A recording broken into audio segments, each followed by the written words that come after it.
Hey guys, मेरा नाम doctor शरण है और आप सबका स्वागत है हमारे इस यूट्यूब चैनल पर जिसका नाम है नीट पटी, जहाँ पे मैं नीट की प्रिपरेशन में आपकी थोड़ी सी मदद कर रहा हूँ by providing you with explanations of all the important concepts of NCERT biology through diagrams, flow charts, tables which ever means necessary. अभी तक हम ह्यूमन फिजियोलॉजी के सारे chapters, biology in human welfare के सारे चैप्टर्स कवर कर चुके हैं और फोटोसिंथेसिस भी हमने, जो कि प्लांट फिजियोलॉजी का फर्स्ट चैप्टर है, वो कवर किया था पिछले वीडियो में।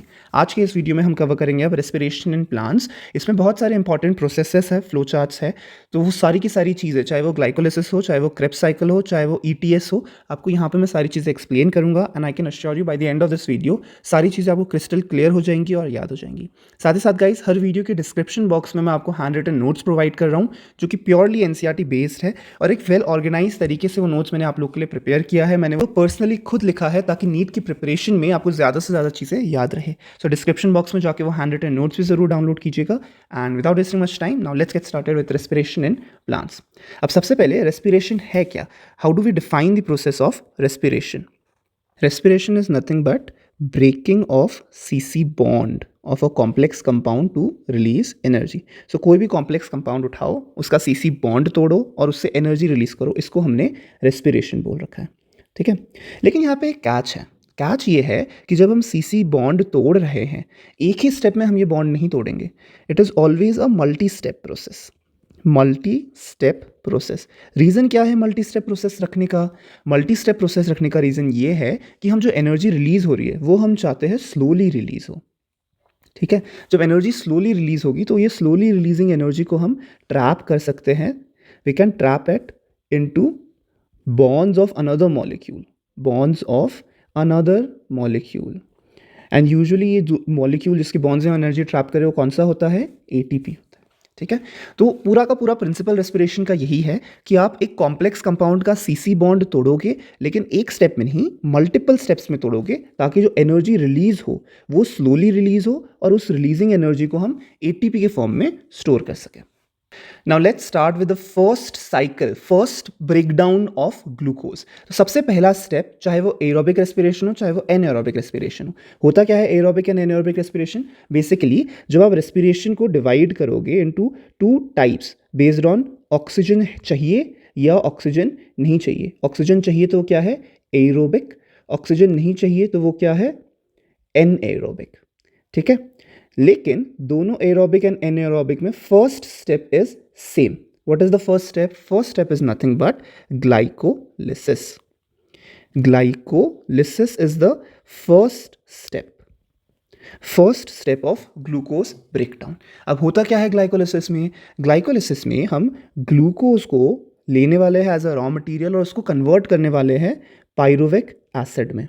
ठीक है, पायरुविक एसिड में। अगेन मैंने क्या बोला? ये aerobic as well as anaerobic दोनों टाइप के ऑर्गेनिज्म में होगा। दोनों टाइप के ऑर्गेनिज्म में होगा, मतलब obviously this will not require oxygen.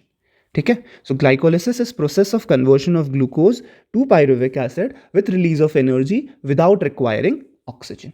ठीक है, ग्लाइकोलिसिस को ही हम ईएमपी पाथवे भी बोलते हैं। तो कंफ्यूज नहीं होना, अगर एग्जाम में क्वेश्चन में पूछते हैं which of the following steps of EMP pathway releases ATP, EMP pathway is nothing but glycolysis. ये ईएमपी आया कहाँ से? नाम है, ये साइंटिस्ट के नेम्स है जिन्होंने इसको डिस्कवर किया था। E stands for Gustav Embden, Gustav एम्बडेन।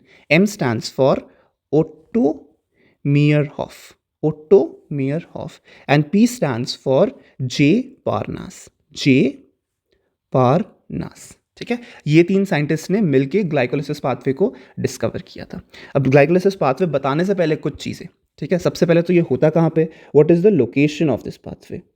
Glycolysis pathway is located in cytoplasm. ठीक है, हर सेल के साइटोप्लाज्म में ग्लाइकोलिसिस पाथवे होगा। स्टार्टिंग सबस्ट्रेट क्या है? जैसे मैंने आपको पहले ही बता दिया रिएक्शन में, स्टार्टिंग सबस्ट्रेट क्या है? Starting substrate is glucose. ठीक है, जो ग्लूकोज है हमारे पास, उस ग्लूकोज को कन्वर्ट करना है हमने। So raw material is nothing but glucose. ठीक है, रिएक्शन हो क्या रहा है? It is partial oxidation. Remember, it is always a partial oxidation, partial oxidation किसका? Of glucose, partial oxidation of glucose to release two molecules of pyruvate. देखो अब glucose आपको पता है कितने कार्बन मॉलिक्यूल है, 6 कार्बन मॉलिक्यूल है। पायरूवेट कितना कार्बन मॉलिक्यूल है, 3 कार्बन मॉलिक्यूल। तो रिमेंबर हमेशा एक ग्लूकोज से 2 पायरूवेट निकलेंगे। ठीक है, now let's start with the cycle. तो सबसे पहले मैंने क्या बोला, घुसेगा क्या हमारा रॉ मटेरियल ग्लूकोज। अच्छा एक और चीज़ है यहाँ पे, इससे पहले कि मैं साइकिल बताऊँ एक चीज़ रह गया कि प्लांट्स जो है उनमें glucose is not the stored carbohydrate. Stored carbohydrate plants में क्या होता है, इट इज़ द सुक्रोज। ठीक है, तो this sucrose needs to be converted into glucose in plants first, और इस कन्वर्जन के लिए जो एंजाइम रिस्पॉन्सिबल है दैट इज इन्वर्टेज। तो याद रखना इन्वर्टेज एंजाइम का रोल क्या है, इनवर्टेज। इन्वर्टेज क्या रिएक्शन इन्वर्स कर रहा है। यूजुअली क्या होता है, ग्लूकोज को स्टोर करने के लिए सुक्रोज में कन्वर्ट करते हैं। अब यहाँ पे वही रिएक्शन उल्टा होना है, सुक्रोज को ग्लूकोज में कन्वर्ट करना है, सुक्रोज को ग्लूकोज में कन्वर्ट करना है ताकि वो ग्लाइकोलिसिस साइकिल में घुस सके। तो invertase enzyme, remember role of invertase enzyme is to convert sucrose into glucose. ठीक है, now let's start with the cycle. तो मैंने क्या बोला कि ग्लूकोज हमारा ग्लाइकोलिसिस पाथवे में घुस रहा है। अब पहले स्टेप में क्या हो जाएगा, ग्लूकोज को हम कन्वर्ट कर देंगे ग्लूकोज 6 फॉस्फेट में, 6 फॉस्फेट। तो आप देख रहे हो कि ग्लूकोज में एक फॉस्फेट जुड़ गया है। कहाँ से आया ये फॉस्फेट, ये फॉस्फेट आता है एटीपी के यूटिलाइजेशन से। मतलब ये कि एटीपी को हम तोड़ेंगे, एडीपी में बनाएंगे, और जो इनऑर्गेनिक फॉस्फेट होगा वो यहाँ पे ग्लूकोज के साथ जुड़ जाएगा। हमेशा याद रखना whenever ATP is broken it gets broken into ADP plus inorganic phosphate. T क्या है एटीपी का, ट्राई मतलब 3 फॉस्फेट है। डी क्या है एडीपी का, डाई मतलब 2 फॉस्फेट है और एक फॉस्फेट निकल गया। अगेन यहाँ पे एंजाइम कौन सा रिस्पॉन्सिबल है, एंजाइम रिस्पॉन्सिबल इज हेक्सोकाइनेज। ठीक है, हेक्सोकाइनेज। ठीक है, अब नेक्स्ट स्टेप में क्या होगा, ग्लूकोज 6 फॉस्फेट को हम फ्रक्टोज 6 फॉस्फेट में कन्वर्ट करेंगे। क्या होगा, फ्रक्टोज 6 फॉस्फेट। ठीक है, फ्रक्टोज 6 फॉस्फेट में ये कन्वर्ट हो जाएगा। फ्रक्टोज 6 फॉस्फेट को फिर से एक फॉस्फेट जोड़ के हम क्या बनाएंगे अब, fructose 1,6 bis phosphate. Fructose 1,6 bis phosphate. बिस मतलब हमेशा याद रखना 2, मतलब 2 फॉस्फेट जुड़ गए। तो फॉस्फेट कहाँ से आ रहा है फ्रक्टोज के लिए, एटीपी से। ATP will break down ADP में और फिर से एक फॉस्फेट निकलेगा जो फ्रक्टोज के साथ जाके जुड़ जाएगा और फ्रक्टोज 1,6 बिस फॉस्फेट बनेगा। अब ये जो फ्रक्टोज 1,6 बिस फॉस्फेट है, this will give rise to actually 3 carbon molecule. अभी तक क्या चल रहा था, 6 carbon, 6 carbon, 6 carbon and 6 carbon. अब क्या होगा, अब fructose 1,6 bis phosphate will give rise to a compound called as glyceraldehyde, glyceraldehyde 3-phosphate, 3-phosphate, and it will also give rise to another molecule called dihydroxy acetone, dihydroxy acetone phosphate। ठीक है, तो अभी तक क्या था, बिस फॉस्फेट चल रहा था ना, उसके पास 2 फॉस्फेट था। तो जब भी फ्रक्टोज 1,6 बिस फॉस्फेट स्प्लिट करेगा तो वो 2 मॉलिक्यूल्स बना रहा है। ठीक है, कौन कौन से मॉलिक्यूल्स बना रहा है, एक है ग्लिसरल्डिहाइड 3 फॉस्फेट, एक है डाइहाइड्रोक्सी एसीटोन फॉस्फेट। अब इसमें देखो ग्लिसरल्डिहाइड तो साइकिल में कंटिन्यू करेगा, this is a 3 carbon, this is also 3 carbon. ठीक है, ग्लिसरल्डिहाइड तो साइकिल में कंटिन्यू करेगा, डाइहाइड्रोक्सी एसीटोन फॉस्फेट कभी भी कन्वर्ट हो सकता है ग्लिसरल्डिहाइड में और फिर से अगेन साइकिल में घुस सकता है। सो बेसिकली हो क्या रहा है, फ्रक्टोज 1,6 बिस फॉस्फेट को हमने स्प्लिट कर दिया, इट इज स्प्लिट, टूट गया into 2 molecules of 3 carbon compound, that is glyceraldehyde 3 phosphate and dihydroxy acetone phosphate. These are also called what is known as triose phosphate. Remember, triose phosphate. ये triose phosphate हमने और कहाँ पे पढ़ा था, कहाँ पढ़ा था हमने ट्रायोस फॉस्फेट इससे पहले, बिल्कुल इससे पिछले चैप्टर में ही पढ़ा था। ट्रायोस फॉस्फेट अगर आपको याद नहीं आ रहा तो एक बार जाके आप देखना, ट्रायोस फॉस्फेट आपका केल्विन साइकिल में भी आता है। यहाँ पे एक चीज़ मैं आपको बता दूँ, केल्विन साइकिल में भी ट्रायोस फॉस्फेट आता है।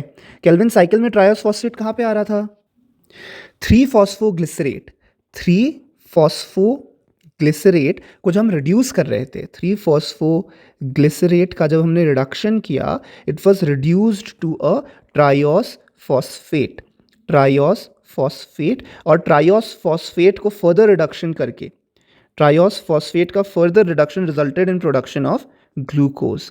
यही था ना। तो अगर आपको याद नहीं आ रहा तो एक बार जाके फिर से केल्विन साइकिल देखना। केल्विन साइकिल का फर्स्ट कार्बोक्सिलेशन प्रोडक्ट क्या था? 3-फॉस्फोग्लिसरेट, है ना। और 3-फॉस्फोग्लिसरेट को फर्दर रिड्यूस करने के बाद ट्रायोस फॉस्फेट ही बनता है, ठीक है। तो ट्रायोस फॉस्फेट क्या है? There are multiple compounds that are triose phosphate, और उस ट्रायोस फॉस्फेट को हम और रिड्यूस करके ग्लूकोज बना रहे थे केल्विन साइकिल में, ठीक है। सो हम उसी ट्रायोस फॉस्फेट कंपाउंड की बात कर रहे हैं यहाँ पे, ठीक है। वहां पे क्या हो रहा था? ट्रायोस फॉस्फेट को उल्टे डायरेक्शन में लेके जा रहे थे, ऊपर की तरफ, है ना, ऊपर की तरफ लेके जा रहे थे। तब हमारा क्या बन रहा था? ग्लूकोज बन रहा था। अब उसी ग्लूकोज मॉलिक्यूल को जब हम ब्रेक डाउन कर रहे हैं तो हमारा बीच में एक इंटरमीडिएट बन रहा है, ग्लिसरॉल्डिहाइड 3-फॉस्फेट। अब नेक्स्ट स्टेप क्या है? जो ग्लिसरॉल्डिहाइड 3-फॉस्फेट है, इसका कन्वर्जन इनटू 1,3-बिस फॉस्फो ग्लिसरिक एसिड, ठीक है। 1,3-बिस फॉस्फोग्लिसरिक एसिड में ये कन्वर्ट हो रहा है, विच is again a 3 carbon molecule. अब 1,3-बिस फॉस्फोग्लिसरिक एसिड से हम एक फॉस्फेट निकाल देंगे तो क्या बनेगा हमारा? 3-फॉस्फोग्लिसरिक एसिड, है ना।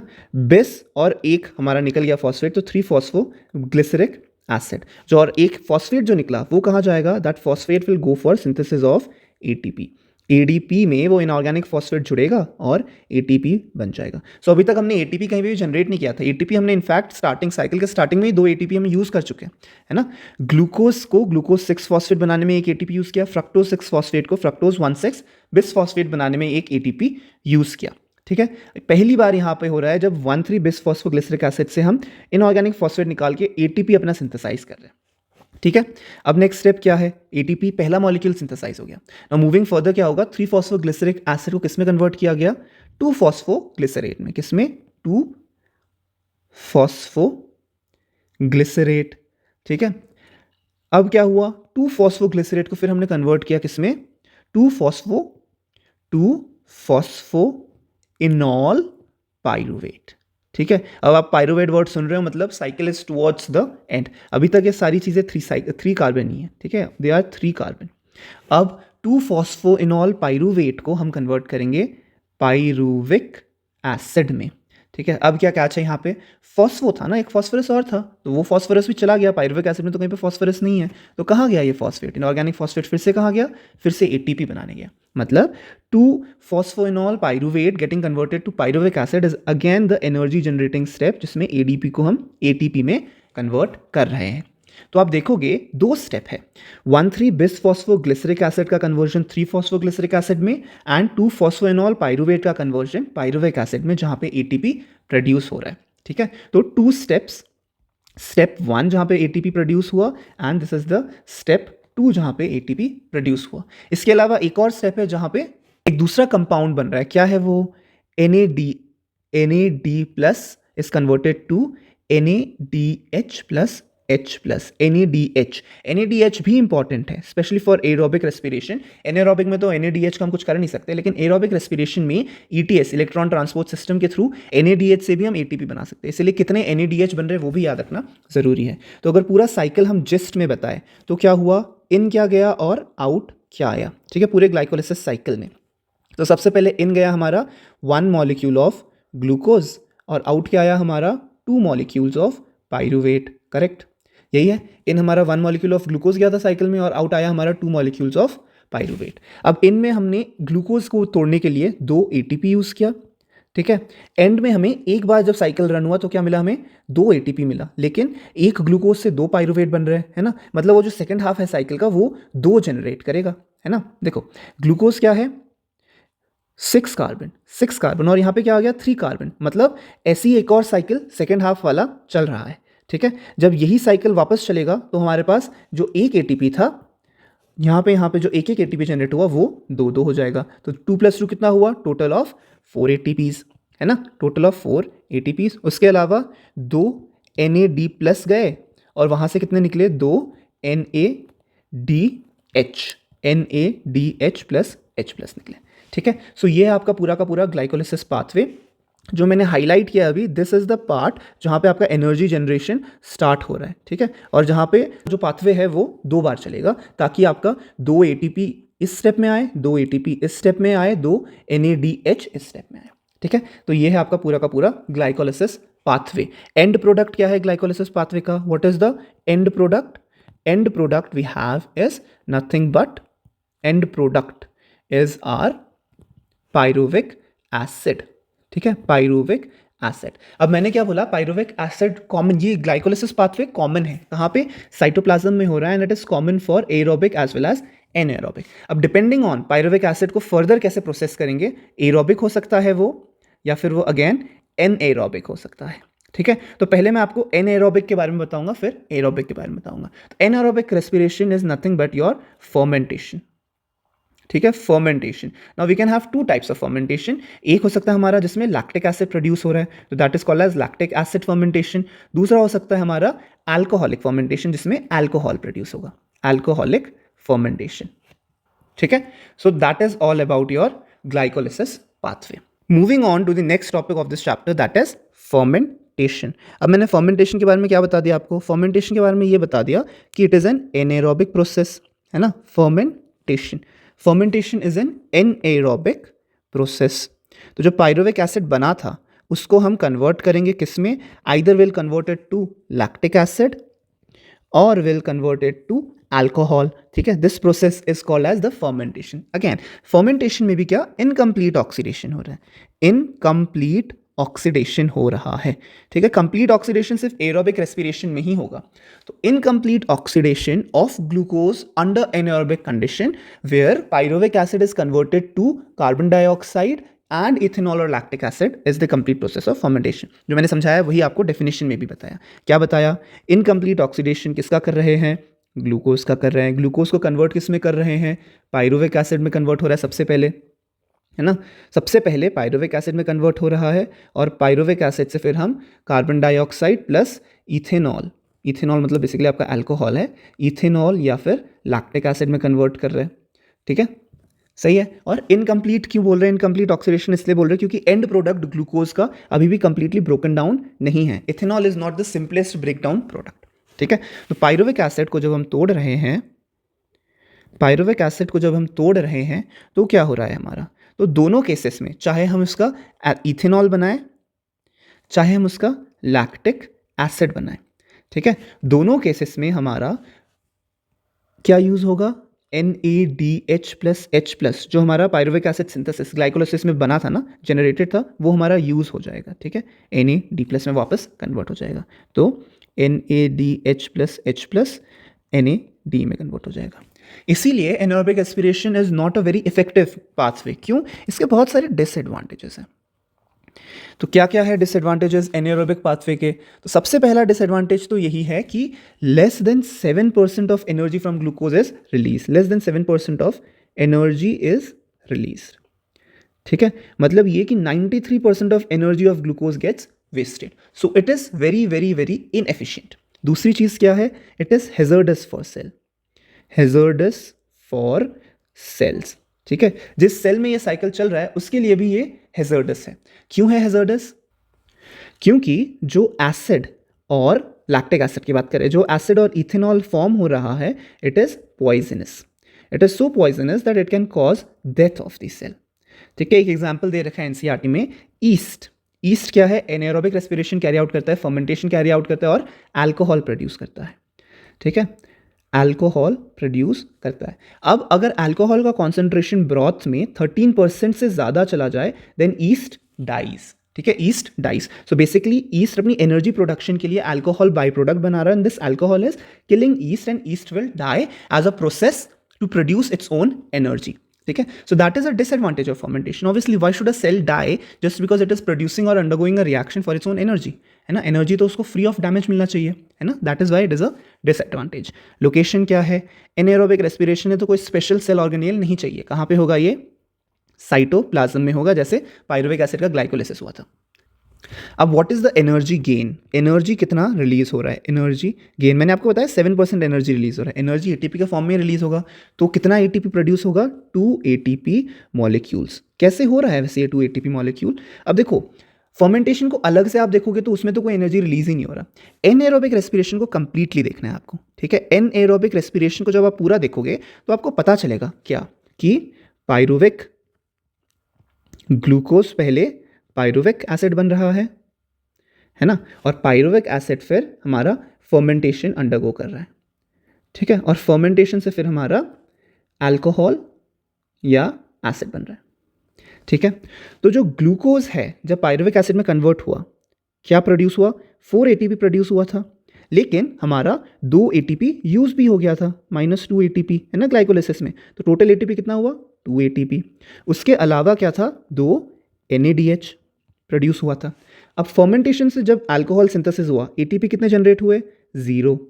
और NADH का क्या हुआ? NADH गॉट यूज्ड, NADH भी यूज हो गया। तो हमारा अल्टीमेटली कितने ATP जनरेट हुए? 2 ATP। और ये 2 ATP फर्मेंटेशन से नहीं जनरेट हुए, वो 2 ATP ग्लाइकोलिसिस से जनरेट हुए। ठीक है, सो एनाएरोबिक रेस्पिरेशन की total energy production is just 2 ATP molecules, और हमारा एनाएरोबिक रेस्पिरेशन कंप्लीट भी हो चुका है। पूरा एनाएरोबिक रेस्पिरेशन कंप्लीट हो गया, ग्लूकोज यूज हो गया। इतना एनर्जी एफिशिएंट मॉलिक्यूल है ग्लूकोज, जिसके पास कम से कम 30, 38, 36 ATP निकल के आती है। 38 मतलब 38, 36 मतलब 36, जिनको गिनती नहीं पता। तो इतनी ATP ग्लूकोज से निकल के आती है अगर आप एरोबिक रेस्पिरेशन करते हैं। लेकिन एनाएरोबिक रेस्पिरेशन में आपको बस 2 ATP मॉलिक्यूल मिला। मतलब you can see how inefficient this pathways. ठीक है, इसीलिए क्या किया, जो हायर एडवांस्ड ऑर्गेनिज्म है उन्होंने क्या बोला कि नहीं, हम इतना इनएफिशिएंट पाथवे यूज नहीं करेंगे, हमें थोड़ा एफिशिएंसी दो। तो वो लेके आए एरोबिक रेस्पिरेशन। क्या लेके आए? Aerobic respiration. अब हमें नाम से ही पता चल रहा है एरोबिक मतलब क्या? एयर चाहिए। एयर में क्या चाहिए हमको? ऑक्सीजन चाहिए। ठीक है, अब क्योंकि ये हायर ऑर्गेनिजम्स ने यूज़ करना है इस प्रोसेस को, तो थोड़ा लोकेशन भी स्पेशल होगा, है ना। तो लोकेशन क्या है? लोकेशन इसका है माइटोकॉन्ड्रिया। माइटोकॉन्ड्रिया। तो आपका ग्लाइकोलाइसिस कहाँ पे हो रहा था? आपका एनाएरोबिक रेस्पिरेशन, फर्मेंटेशन कहाँ पे हो रहा था? साइटोप्लाज्म में। यहाँ पे क्या हो रहा है? यहाँ पे ये सारी चीज़ होने वाली है माइटोकॉन्ड्रिया में। मतलब माइटोकॉन्ड्रिया एक सेपरेट ऑर्गेनेल है। तो बेसिकली चाहिए क्या? ये चाहिए कि ग्लाइकोलाइसिस का जो फाइनल प्रोडक्ट था क्या था? पाइरूवेट। ग्लाइकोलाइसिस पाथवे में जो पाइरूवेट बना था, इसको साइटोप्लाज्म से आपको लेके जाना पड़ेगा माइटोकॉन्ड्रिया के अंदर, इनसाइड माइटोकॉन्ड्रिया।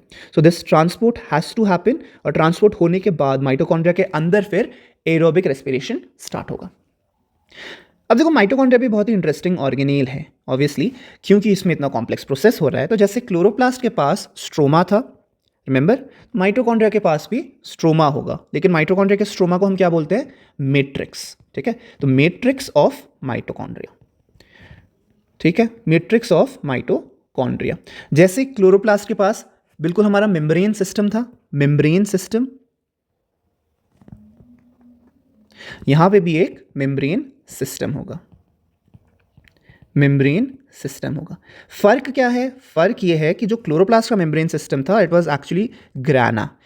ठीक है, जो माइटोकॉन्ड्रिया का मेम्ब्रेन सिस्टम है, it is nothing but the membranes covering the organelle, membranes covering, membranes covering the organelle, covering the mitochondria organelle. ठीक है, समझ गए? मैट्रिक्स है माइटोकॉन्ड्रिया में और मेम्ब्रेन सिस्टम भी है माइटोकॉन्ड्रिया में, similar to what was there in chloroplast, not same but similar. ठीक है, अब 2 लोकेशन है, मतलब 2 अलग अलग रिएक्शन होनी होंगी। पहला जो माइटोकॉन्ड्रियल मैट्रिक्स है उसमें क्या होता है? तो माइटोकॉन्ड्रियल मैट्रिक्स में हमारे इनिशियल स्टेप्स होते हैं एरोबिक रेस्पिरेशन की। क्या है इनिशियल स्टेप्स? सबसे पहले होगा complete oxidation, complete oxidation of pyruvate, complete oxidation of pyruvate. ठीक है, पाइरूवेट का कंप्लीट ऑक्सीडेशन होगा, तो अब क्या करेंगे उसमें? Step wise H+ ion will be removed.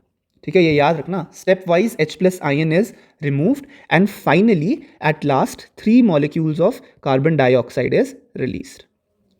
ठीक है, 3 molecules of carbon dioxide is released. मैं ये चीज़ याद रखने को क्यों बोल रहा हूँ?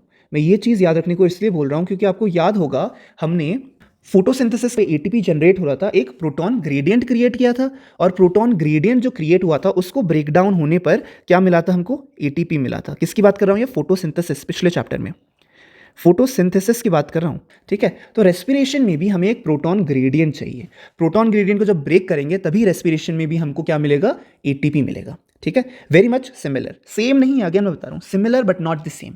ठीक है, तो step wise hydrogen ion removal is important. क्यों? क्योंकि ये हाइड्रोजन आयन जो रिमूव हो रहा है, this is going to create our proton gradient. ठीक है, इसकी मदद से ही प्रोटॉन ग्रेडियंट होगा। ठीक है, और फाइनली दूसरा स्टेप क्या है जो मेम्ब्रेन्स में होता है? ATP synthesis. क्या होगा? जो प्रोटॉन ग्रेडियंट जनरेट होगा, that proton gradient is broken down, gradient is broken down, ATP is generated, ठीक है, and oxygen is used for converting it into water by accepting the electron, ठीक है। तो ये जो फाइनल स्टेप है सिर्फ इसी में ऑक्सीजन चाहिए। डिटेल में आपको मैं आगे बताऊंगा, जब आपको पूरा इलेक्ट्रॉन ट्रांसपोर्ट सिस्टम बताऊंगा तो डिटेल में आगे बिल्कुल एक एक चीज़ बताऊंगा, हर एक स्टेप बताऊंगा, लेकिन अभी के लिए समझिए कि ऑक्सीजन बिल्कुल हमें लास्ट स्टेप में चाहिए, ठीक है। फर्स्ट इनिशियल स्टेप से हमें कहीं ऑक्सीजन नहीं चाहिए, फाइनली आखिरी में वो इलेक्ट्रॉन जो घूम रहा है वो ऑक्सीजन पकड़ने वाला है, इसीलिए हमको ऑक्सीजन चाहिए, ठीक है। So now let's start with the first step. First step में भी दो चीज़ें होंगी। तो सबसे पहले क्या होगा, जो स्टेप इनिशियल है हमारा फर्स्ट स्टेप ए, उसमें भी दो स्टेप है। एक है स्टेप 1। क्या है स्टेप 1? जो हमारा एरोबिक रेस्पिरेशन का साइकिल है, जिसको हम क्रेब्स साइकिल बोलते हैं, क्रेब्स साइकिल बोलते हैं, उसमें पायरुविक एसिड नहीं जाता। Pyruvic acid does not go into Krebs cycle. Pyruvic acid को पहले हमने कन्वर्ट करना है। तो first step is nothing but conversion of pyruvic acid into what, acetyl CoA। तो कोएंजाइम ए आएगा, NAD+ आएगा, ठीक है। इसको याद रखना हमेशा, मैग्नीशियम की प्रेजेंस में होगा। Enzyme is pyruvate dehydrogenase. Ion required is magnesium ion, ठीक है। क्या किस में कन्वर्ट होगा? Acetyl CoA plus carbon dioxide plus NADH plus H+ में कन्वर्ट होगा। ये NADH प्लस H+ याद रखना, क्योंकि इससे भी हम ATP आगे जनरेट करने वाले, ठीक है। तो pyruvate from the cytoplasm it moves to mitochondrial matrix, वहां पे it will undergo oxidative decarboxylation, ठीक है। So this entire process is nothing but oxidative decarboxylation. ये रिएक्शन का नाम याद रखना, क्या हुआ यहाँ पे? Oxidative decarboxylation.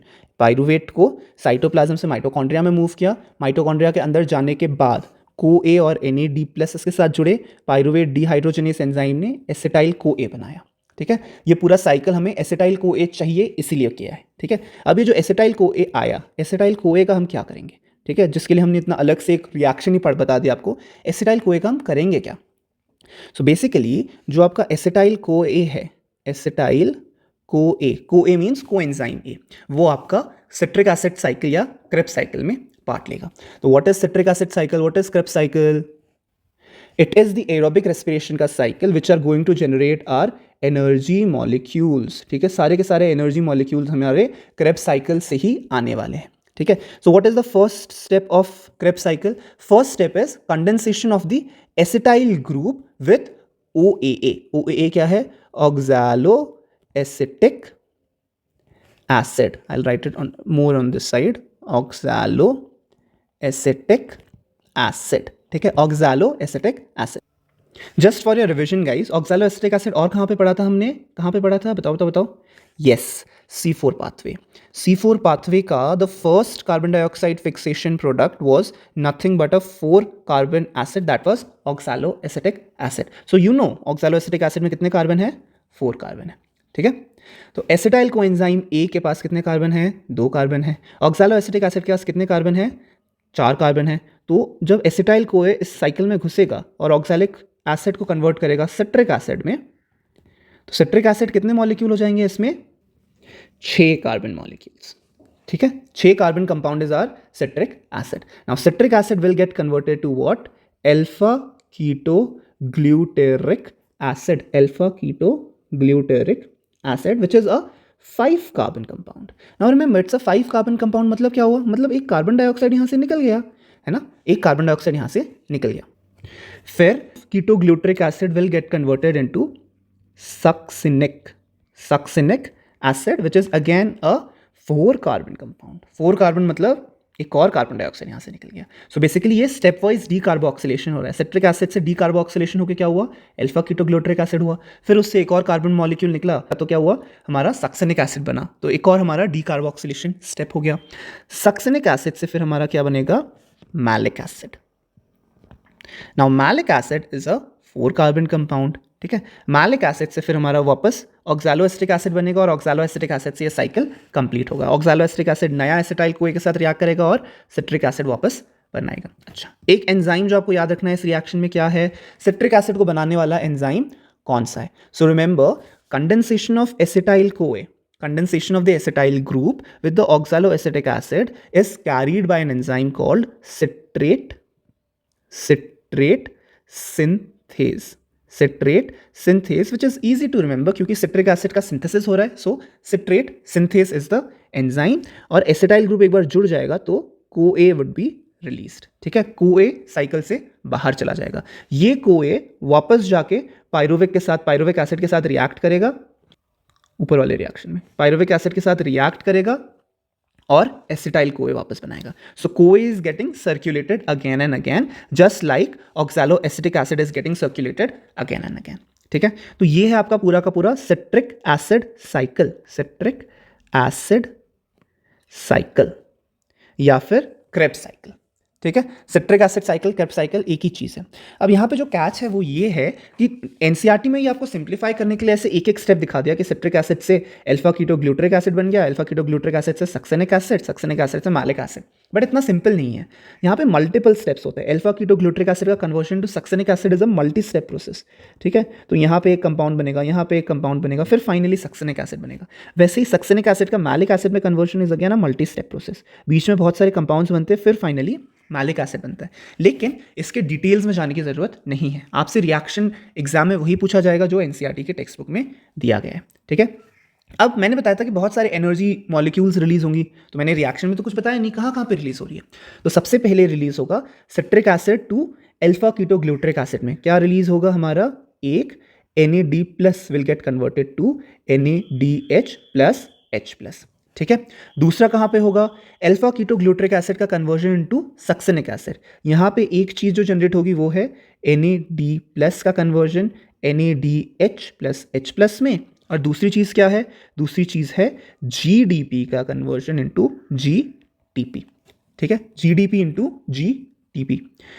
बाकी एनर्जी कहाँ पे रिलीज हो रहा है, सक्सेनिक एसिड का मैलिक एसिड के कन्वर्जन में एक नया मॉलिक्यूल जनरेट हो रहा है, दैट इज FAD प्लस का कन्वर्जन इनटू FADH2।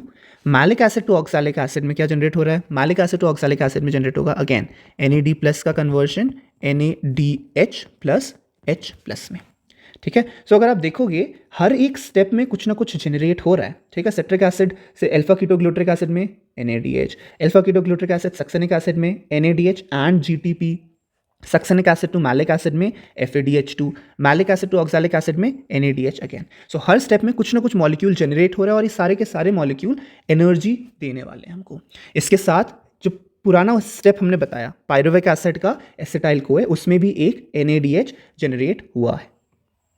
तो अगर आपको क्रेब्स साइकिल का पूरा रिएक्शन एक जिस्ट में बताऊं तो क्या एंटर कर रहा है रिएक्शन में, पायरुविक एसिड स्टार्ट हुआ था, पायरुविक एसिड सबसे पहले तो उसको कोए भी चाहिए, है ना, पायरुविक एसिड को कोए चाहिए, उसके साथ उसे 4NAD चाहिए प्लस FAD चाहिए प्लस 2H2O भी चाहिए प्लस ADP भी चाहिए और इनऑर्गेनिक फॉस्फेट भी चाहिए, ठीक है। और ये पूरा का पूरा कन्वर्ट किस में हो रहा है, कन्वर्ट हमारा हो रहा है 3 कार्बन डाइऑक्साइड मॉलिक्यूल जो कि रिलीज हो गया plus 4NADH plus 4H plus plus FADH2 plus ATP। This is the complete reaction. अब आप बोलोगे कोए कहाँ गया, कोए इज अ कोएंजाइम, ठीक है। तो वो तो अपना घूम ही रहा है साइकिल में, ठीक है। तो ये पूरा का पूरा हो कहाँ पे रहा है वैसे, मैट्रिक्स ऑफ माइटोकॉन्ड्रिया में, ठीक है। So remember this reaction. तो क्या जनरेट हुआ, अब यहाँ पे क्या समझे आप, ये समझे कि एक पायरुविक एसिड से हमारा 4 NADH जनरेट हो रहा है। अगेन कहाँ पे, पहला तो इस रिएक्शन में जनरेट हुआ एक NADH, है ना, इन reaction synthesis of acetyl CoA. उसके बाद दूसरा NADH यहाँ पे जनरेट हुआ, तीसरा NADH यहाँ पे जनरेट हुआ और चौथा यहाँ पे जनरेट हुआ। So just to summarise, from 1 pyruvic acid what all we are getting, ठीक है, वी आर गेटिंग 4 NADH, ठीक है, 4 NADH हो गया। दूसरी चीज़ देखो अब GTP gets easily converted to ATP, तो इसको हम ATP भी मान सकते हैं, ठीक है, एक पायरुविक एसिड से, ठीक है। और FADH2 कितना जनरेट हुआ है, FADH2 हमारे पास एक पायरुविक एसिड से एक जनरेट हुआ है, 1 FADH2, ठीक है। तो 4 NADH, एक FADH2 और 1 ATP जो हमारे रिएक्शन में मेंशन्ड है, ठीक है। और 3 कार्बन आप देखोगे कि यहाँ पे कार्बन रिलीज हुआ, यहाँ पे कार्बन रिलीज हुआ और ऊपर एक कार्बन डाइऑक्साइड रिलीज हुआ। तो ये जो स्टेप 1 है और जो क्रेब्स साइकिल है स्टेप 2, ये आपको साथ में पढ़ना है, क्योंकि ये दोनों चीज़ें हमारा माइटोकॉन्ड्रियल मैट्रिक्स में हो रहा है। ठीक है। अगर इतना आपको समझ आ गया तो आपका जो ए स्टेप है that is complete oxidation of pyruvate to release 3 carbon dioxide molecules is done, ये हो गया। Step wise removal of H+ ion, ये तो हमने नहीं देखा। H+ ग्रेडियंट, ये भी हमने नहीं देखा। तो H+ ग्रेडियंट बन कहाँ पे रहा है? Now let's move on to the next diagram and see कि जो हमने NADH बनाया, ATP बनाया, FADH2 बनाया, ये ATP में कैसे कन्वर्ट होंगे, क्योंकि ये अल्टीमेट गोल क्या है, पूरा हमारा रेस्पिरेशन का अल्टीमेट गोल है ज़्यादा से ज़्यादा ATP जनरेट करना। लेकिन अभी तक तो एक ही ATP जनरेट हुआ एक पाइरुवेट से। अच्छा, एक चीज़ मैं आपको बता दूं, यहाँ पे हम एक पाइरुवेट की बात कर रहे हैं, एक ग्लूकोज की बात नहीं कर रहे। एक ग्लूकोज से कितने पाइरुवेट आते हैं? 2। सारे के सारे मॉलिक्यूल इंटू 2 हो जाएंगे आपके फ्रॉम 1 ग्लूकोज। अगर किसने बोला कि एक ग्लूकोज से कितने एरोबिक साइकिल में कितने आ रहे हैं, तो रिमेंबर क्रेब्स साइकिल से हमारे पास एक ग्लूकोज में 8 NADH, क्रेब्स साइकिल की बात कर रहा हूँ। अगेन पाइरुविक एसिड जब बन रहा था ग्लाइकोलिसिस, उसमें भी कुछ चीज़ें जनरेट हुई है, वो आपको मैं एंड में जब आपको पूरा बैलेंस शीट बताऊंगा तब दिखाऊंगा। अभी के लिए क्रेब्स साइकिल में एक ग्लूकोज से 8 NADH, 2 FADH2 और 2 ATP जनरेट होंगे, इतना याद रखना, ठीक है। बट ATP अभी भी 2 ही जनरेट हो रहे हैं। उतना ज़्यादा क्वांटिटी में जो आपको थोड़ी देर पहले मैंने बोला था 36 ATP, 38 ATP, ये सब तो जनरेट नहीं हुआ। तो फिर मतलब कहाँ गया ATP, कहाँ आ रहे हैं? तो ATP आएंगे अब इस नेक्स्ट डायग्राम में, जहाँ पे हम NADH और FADH2 से ATP जनरेट करने वाले हैं, ठीक है। This is probably one of the most important diagrams and the most confusing diagram of entire NCERT, ठीक है। अब मैंने क्या बताया था, जो आपको माइटोकॉन्ड्रिया का थोड़ा सा जिस्ट मैंने दिया था कि होता क्या क्या है माइटोकॉन्ड्रिया में। एक मैट्रिक्स होता है, मैट्रिक्स बेसिकली मतलब इनसाइड माइटोकॉन्ड्रिया, माइटोकॉन्ड्रिया के अंदर है ये, ठीक है, इनसाइड माइटोकॉन्ड्रिया, है ना। उसके अलावा क्या, mitochondria is a double membrane organelle. Double membrane मतलब एक इनर मेम्ब्रेन होगा, एक आउटर मेम्ब्रेन होगा। तो जो हमारा पूरा का पूरा सिस्टम लोकेटेड है, जिसके बारे में आपको बताने वाला हूँ, it is located in inner membrane, ठीक है, इनर मेम्ब्रेन ऑफ माइटोकॉन्ड्रिया। और इनर मेम्ब्रेन के बाहर क्या होगा? Outer membrane. और दोनों के बीच में क्या होगा? There is a inter membrane space, inter membrane space, ठीक है। तो हम बात किसकी कर रहे हैं? हम बात कर रहे हैं इलेक्ट्रॉन ट्रांसपोर्ट सिस्टम की। क्या है ये इलेक्ट्रॉन ट्रांसपोर्ट सिस्टम? बेसिकली अगर आप इलेक्ट्रॉन ट्रांसपोर्ट सिस्टम को डिफाइन करना चाहते हैं तो it is nothing but a pathway, obviously, है ना। एक पाथवे है for what? For generation of ATP, for generation of ATP। कैसे जनरेट होगा? By passing electrons, by passing या transport of electrons from one carrier to another. एक carrier से दूसरे कैरियर में इलेक्ट्रॉन ट्रांसपोर्ट होगा, उससे हम ATP जनरेट करने वाले। From one carrier to another carrier, उससे हम ATP जनरेट करने वाले। और ATP जनरेट करने के लिए सोर्स क्या है?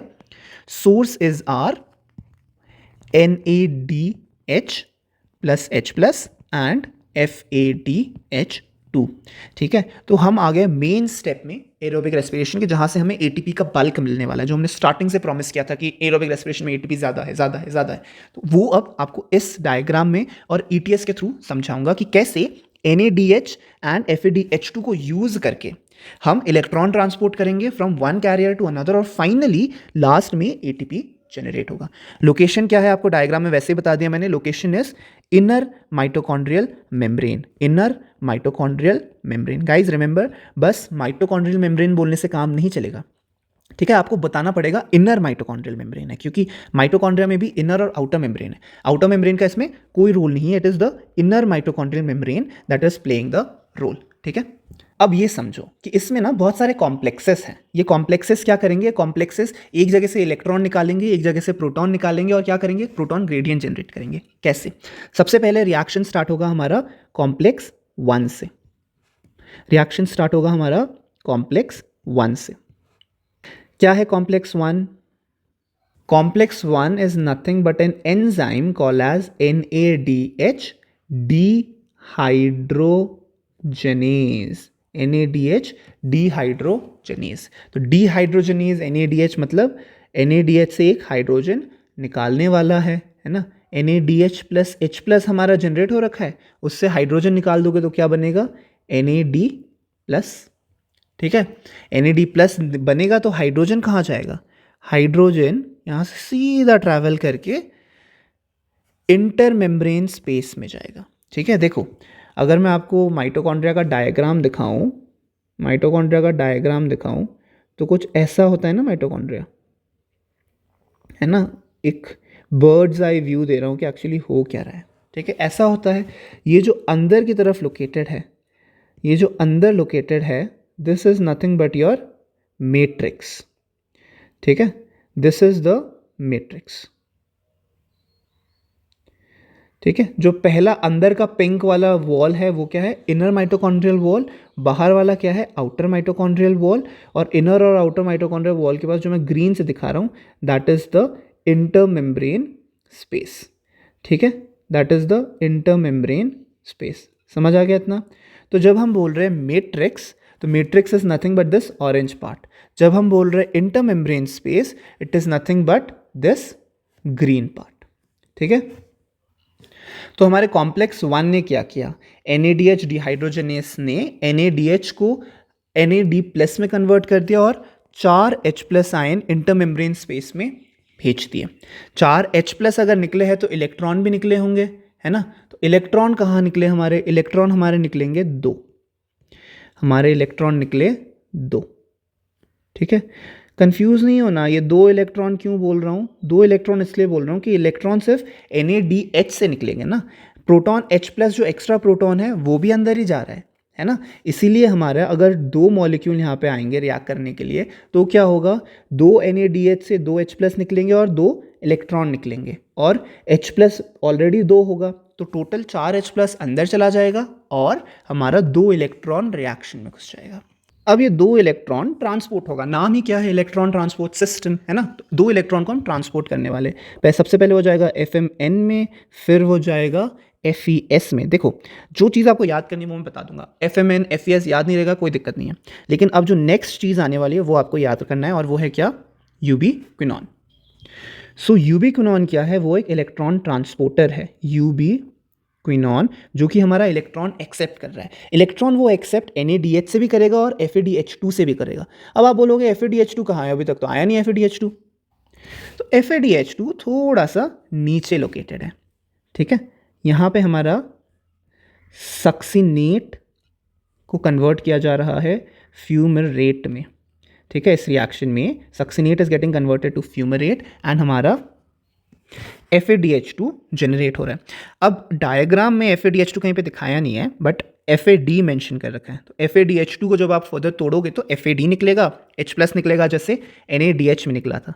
ठीक है, तो FADH2 से तोड़ोगे तो FAD और H+ आयंस निकलेंगे और इलेक्ट्रॉन्स निकलेंगे। तो जो इलेक्ट्रॉन निकलेगा बेसिकली FADH2 को अगर आप तोड़ोगे तो FAD निकलेगा, 2 इलेक्ट्रॉन निकलेगा एंड 2 H+ निकलेगा। आपकी समझने के लिए अलग से मेंशन कर दिया, डायग्राम में ये मेंशन नहीं है, डायग्राम में सिर्फ FAD मेंशन है, विच मेक सेंस क्योंकि छोटा सा डायग्राम है। सो FAD आ गया, FAD आगे मूव करेगा, अपना इलेक्ट्रॉन मूव कर रहा है वो, FAD ने जो इलेक्ट्रॉन छोड़ा वो जाके FES में लगेगा, FES फिर से उसको कहाँ ले जाएगा, यूबीक्विनॉन में ले जाएगा। ठीक है, now this is what the second complex is, what is it, the enzyme that is carrying out this conversion of succinate to fumarate. क्या है वो enzyme, that enzyme is succinate dehydrogenase, succinate dehydrogenase. So succinate dehydrogenase enzyme is your dehydrogenase, is your complex 2.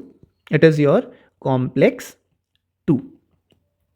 ठीक है, सो देखो यूबीक्विनॉन ने ऊपर से भी पकड़ा, नीचे से भी पकड़ा। यूबीक्विनॉन ने जब पकड़ा इलेक्ट्रॉन तो किस में कन्वर्ट हो गया, यूबीक्विनॉल में कन्वर्ट हो गया, यूबीक्विनॉल, क्योंकि उसने पकड़ लिया इलेक्ट्रॉन। ठीक है, यूबीक्विनॉल, तो ये क्या है, यूबीक्विनॉल। ठीक है, सो आपको यूबीक्विनॉन और यूबीक्विनॉल याद रखना है, भले ही आपको ये FMN और FES याद ना हो। ठीक है, तो यूबीक्विनॉन ने दोनों तरफ से FADH2 से भी निकाला, NADH से भी निकाला H+, और फिर उसको अंदर की तरफ ट्रांसफर करते हैं और इलेक्ट्रॉन को खुद लेके घूम रहा है। अब नेक्स्ट आएगा हमारा कॉम्प्लेक्स 3। सो कॉम्प्लेक्स 3 क्या है, हमारा साइटोक्रोम B1 कॉम्प्लेक्स। सो क्या होगा इस कॉम्प्लेक्स 3 में, हमारा साइटोक्रोम B1C कॉम्प्लेक्स प्रेजेंट है वहाँ पे, है ना। ये क्या करेगा, यूबीक्विनॉल, जो हमारा ऑलरेडी यूबीक्विनॉन इलेक्ट्रॉन और H+ लेके यूबीक्विनॉल बन चुका है, तो यूबीक्विनॉल क्या करेगा, अपना इलेक्ट्रॉन पहले तो साइटोक्रोम B1 को दे देगा। ठीक है, इलेक्ट्रॉन साइटोक्रोम B1 को दे देगा और जो H रहेगा इसके पास वो अंदर मैट्रिक्स में भेज देगा। H would be sent to matrix. ठीक है, H मैट्रिक्स में चला गया। H जब मैट्रिक्स में चला गया, अब जो इलेक्ट्रॉन है उसको भी ट्रांसपोर्ट करना है, बीच में तो छोड़ नहीं सकते। तो साइटोक्रोम B क्या करता है, सबसे पहले उसको ट्रांसफर करेगा फिर से FeS को। FeS क्या करेगा, साइटोक्रोम C1 को वो ट्रांसफर कर देगा, क्या, इलेक्ट्रॉन। साइटोक्रोम C1 कहाँ ट्रांसफर करेगा इलेक्ट्रॉन को, फिर साइटोक्रोम C में। साइटोक्रोम C फिर वो इलेक्ट्रॉन लेके जाएगा और दे देगा, साइटोक्रोम C वो इलेक्ट्रॉन लेके जाएगा और दे देगा CuA को। ठीक है, now this CuA will keep carrying on electron cytochrome A के थ्रू, फिर साइटोक्रोम A3 के थ्रू it will go to Cu3। ठीक है, अब हमें चाहिए क्या, हमें चाहिए एक H प्लस ग्रेडियंट क्रिएट करना। ठीक है, इलेक्ट्रॉन का पूरा मूवमेंट का रोल ही ये था कि आप H प्लस ग्रेडियंट क्रिएट करो। अब H प्लस ग्रेडियंट देखिए तो हमारा काफ़ी क्रिएट हो चुका है, यहाँ पे H प्लस आया, यहाँ पे H प्लस आया, यहाँ पे H प्लस आया, लेकिन बॉडी अभी बोल रही कि नहीं हमें और H प्लस चाहिए। तो फाइनली आखिरी एक रिएक्शन है जिससे और H प्लस अंदर आएगा, that is conversion of oxygen into water. ठीक है, तो इसकी वजह से क्या होगा, इस रिएक्शन की वजह से भी हमारा 2 H प्लस अंदर आएगा और जो इलेक्ट्रॉन ट्रैवल कर रहा था ये इलेक्ट्रॉन इस रिएक्शन में यूज हो जाएगा। ठीक है, तो हमारा दोनों एम फुलफिल हो गया, जो इलेक्ट्रॉन ट्रांसपोर्ट सिस्टम का इलेक्ट्रॉन था वो भी खत्म हो गया, यूज हो गया, और H प्लस ग्रेडियंट जो क्रिएट करना था वो H प्लस ग्रेडियंट भी हमारा क्रिएट हो गया। ठीक है, तो हमारा कॉम्प्लेक्स 2 और कॉम्प्लेक्स 4 क्या है, this is our complex 3, complex 3, ठीक है, not complex 2, complex 2 is the succinate dehydrogenase, complex 3, what is complex 3, complex 3 is cytochrome BC1 complex, है ना, cytochrome B cytochrome C1, तो cytochrome BC1 complex is our complex 3 जिसने यूबिक्विनॉल से electron लिया और electron को फर्दर ट्रांसफर किया। फिर हमारा आता है कॉम्प्लेक्स 4, कॉम्प्लेक्स 4 क्या है, it is cytochrome C oxidase. ठीक है, साइटोक्रोम C ऑक्सीडेज। अब remember cytochrome C oxidase has what, 2 copper centres. ठीक है, जो यहां पे दिखा रहा है ना, सबसे पहले Cua एंड Cu3, तो ये क्या है, 2 कॉपर सेंटर्स है, इलेक्ट्रॉन यही एक्सेप्ट कर रहे हैं। तो साइटोक्रोम C से जो इलेक्ट्रॉन आया वो इन्होंने एक्सेप्ट किया, site copper 3 and copper A ने, और फिर ये पूरा रिएक्शन होकर इलेक्ट्रॉन इन्होंने दे दिया ऑक्सीजन को। ठीक है, और ऑक्सीजन ने ये इलेक्ट्रॉन यूज करके वाटर बना दिया। सो जो हमारा ETS का मेन एम था क्या, कि हमें इंटरमेम्ब्रेन स्पेस में H plus ion concentration increase करना है, वो भी हो गया। देखो यहाँ पे भी H प्लस आया, यहाँ पे भी H प्लस आया, है ना, यहाँ से भी H प्लस आया, तो हमारे H plus ions intermembrane space में भी इंक्रीज हो गए। तो अगर आप सोचोगे फोटोसिंथेसिस वाले चैप्टर से रिलेट करने की कोशिश करोगे, वहां पे ATP सिंथेसिस का क्या नाम बताया था मैंने, वहां पे बताया था फोटोफॉस्फोरिलेशन, फोटोफॉस्फोरिलेशन। ठीक है, क्यों, क्योंकि वहां पे light energy was being used to generate this H plus ion gradient. यहां पे क्या है, यहां पे redox reaction is used, oxidative and reduction reaction. देखो क्या बार बार कहीं ना कहीं ऑक्सीडेशन किसी कंपाउंड का हो रहा है, फिर उसका रिडक्शन हो रहा है, इलेक्ट्रॉन मूव किया जा रहा है ना। So oxidative reduction reaction is used for generation of H plus ion gradient. इसीलिए ETS की मदद से जो हम फॉस्फोरिलेशन करने वाले हैं, जो हम ATP जनरेट करने वाले हैं, उसको हमने क्या बोला है, ऑक्सीडेटिव फॉस्फोरिलेशन। ठीक है, फॉस्फोरिलेशन, ऑक्सीडेटिव फॉस्फोरिलेशन। फॉस्फोरिलेशन क्या है, phosphorylation is the process of ATP generation. ATP में एक फॉस्फेट डालेंगे तो वो फॉस्फोरिलेशन है। ठीक है, तो फॉस्फोरिलेशन ATP जनरेशन प्रोसेस है, लाइट के प्रेजेंस में फोटोसिंथेसिस में हो रहा था, तो वो फोटोफॉस्फोरिलेशन है। यहाँ पे एनर्जी जनरेट करने के लिए रेस्पिरेशन में ऑक्सीडेटिव फॉस्फोरिलेशन हो रहा है। ठीक है, तो अब अल्टीमेटली होगा क्या, जैसे फोटोसिंथेसिस वाले चैप्टर में आपको याद होगा, आखिरी में हमारे पास क्या है, एटीपेज है। एटीपेज के पास 2 चीजें होती है, F0 और F1, है ना। जो हमारा H प्लस ग्रेडियंट है, that gradient gets broken, H plus gradient gets broken. जब H plus gradient gets broken तो क्या होगा, हमारा ADP से ATP जनरेशन होगा। ठीक है, सो ये पूरा का पूरा जो साइकिल चलाया है हमने, पूरा का पूरा फ्लो जो किया इलेक्ट्रॉन का, H प्लस ग्रेडियंट जो जनरेट किया, ultimately the main aim of this entire cycle is to produce ATP। पूरा प्रोसेस का काम है ATP प्रोड्यूस करना। ठीक है, तो फाइनली हमारा हर एक मॉलिक्यूल कितना ATP जनरेट करता है आपको ये पता होना चाहिए। ठीक है, सो जो हमारा NADH है वो कितना ATP जनरेट करता है, जो हमारा FADH2 है, एक मॉलिक्यूल कितना ATP देता है। सो जो हमारा NADH है वो एक मॉलिक्यूल कितना देता है हमारा 3 ATP। जो FADH2 है एक मॉलिक्यूल कितना देता है हमारा 2 ATP। ठीक है, now let's see the respiratory balance sheet. Respiratory balance sheet is nothing but कितना हमारा पूरा का पूरा साइकिल में ATP जनरेट हुआ है, पूरे के पूरे रेस्पिरेशन में हमारा कितना ATP जनरेट हुआ है, that is your respiratory balance sheet. So अगर मैं आपको टेबल फॉर्मेट में दिखाऊं, so for every process starting with glycolysis में कितने आउटपुट इज आर 2 ATP। ठीक है, TCA साइकिल में ATP की बात कर रहा हूँ स्पेसिफिकली, TCA साइकिल में again we have 2 ATP। ETS में नाउ सी NADH कितने हैं टोटल हमारे पास, 2 NADH ग्लाइकोलिसिस से आया, करेक्ट, ग्लाइकोलिसिस से 2 NADH आया, बाकी 2 NADH कहाँ से आया हमारा, पायरुविक एसिड को एसिटाइल कोए में जो कन्वर्ट किया था, pyruvic acid to acetyl CoA, है ना, और 6 NADH आया हमारा क्रेब्स साइकिल रिएक्शन से, तो टोटल क्या हो गया 10 NADH, है ना। और वैसे ही हमारा क्रेब्स साइकिल में ही 2 FADH2 था। अब मैंने क्या बताया, एक NADH से 3 ATP निकलता है, तो टोटल कितना हो गया 30 ATP, है ना।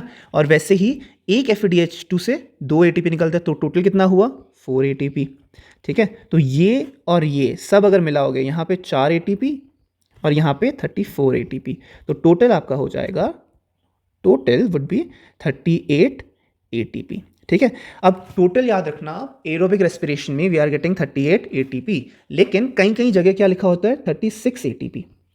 ठीक है, तो रिमेंबर 36 भी सही है और 38 भी सही है। क्यों 36 इसलिए सही है क्योंकि जो NADH होता है इसके ट्रांसपोर्ट में भी ATP यूज होता है, ATP is used in its transport. कौन से ट्रांसपोर्ट की बात हम कर रहे हैं, ग्लाइकोलिसिस कहाँ पे हो रहा था, ग्लाइकोलिसिस हो रहा है साइटोप्लाज्म में, है ना।